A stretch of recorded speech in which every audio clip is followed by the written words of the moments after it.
What's up, everyone? Welcome to today's video. Welcome to the Video Game Fight School channel. Thank you very much for tuning in. Today we have a conversation surrounding Suicide Squad Kill the Justice League. One of my audience members brought up a really interesting point that I wanted us to go ahead and take a look at because I think it's very relevant to our conversation and the way we perceive the game. We'll jump right into it. Becky, an audience member of ours, long time, participator in the Video Game Fight School channel, shout out to you, buddy, says Hogwarts Legacy has a lot of momentum and pre-order numbers are high. And this is in regard to, the marketing team for Rocksteady. They should be jumping in and doing damage control after that Battle Pass leak. The community isn't happy and potential sales have been lost, and those numbers will plummet further if they let it fester.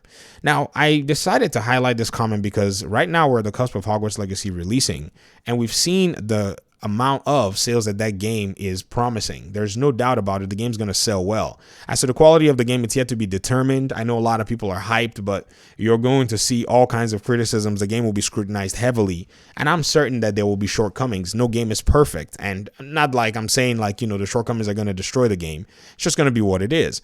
But in regard to sales, Suicide Squad Kill the Justice League is the second contender or the second big release for Warner this year.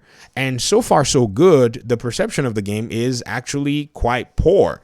And I will say this at risk of maybe getting pushback because here the fans themselves back themselves in a corner by pretty much redefining what it is that they would love to see in a video game. Let me give you the definition of what I'm talking about. So when Marvel's Avengers came out, a lot of people said this game sucked because it didn't stick with the formula of superhero games. And that is make your game like the Arkham games, have your actor beat up all the bad guys or your protagonist beat up all the bad guys. And that's pretty much what people said they wanted. Right? So Avengers comes out with the concept of having 4 superheroes, having a live service, heavily monetizable platform, and gamers basically spat it out.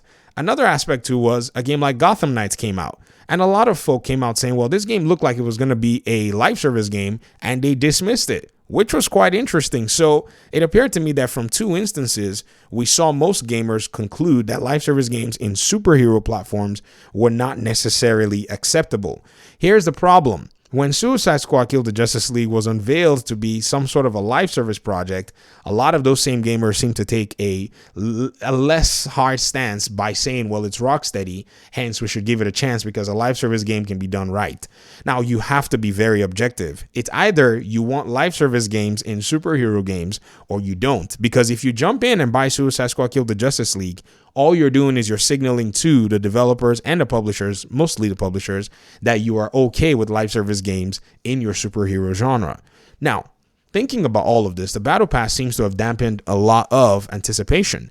And I don't think that Warner Brothers can actually, in a sense, afford this kind of bad press. They went around dropping strikes all over the place like that was going to solve anything. But the Streisand effect is already in, and I'm sure they saw the reactions. It could even be that it was a controlled leak, something that they wanted to put out there to kind of diffuse any backlash that the game could get closer to, its unveiling or closer to its release. But at the same time, it's not going to change anything. And seeing that Spider-Man is at the cusp of release this same calendar year, Suicide Squad Kill the Justice League and its developers probably ought to take the recommendation of our audience member here, which is to come out and start to talk about the game and showcase what the game is about. And possibly maybe there might be elements in the game that will be appealing to some gamers, or maybe people might change their minds when they eventually get to see some aspects of the game.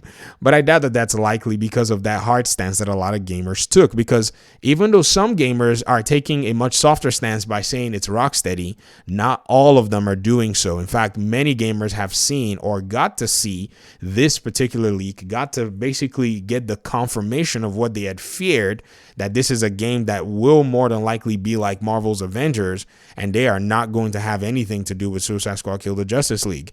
It's interesting that, some people have taken that stance, but I'm not really surprised because a lot of folk do not want any of this stuff in their game. I mean, look at the way the game plays.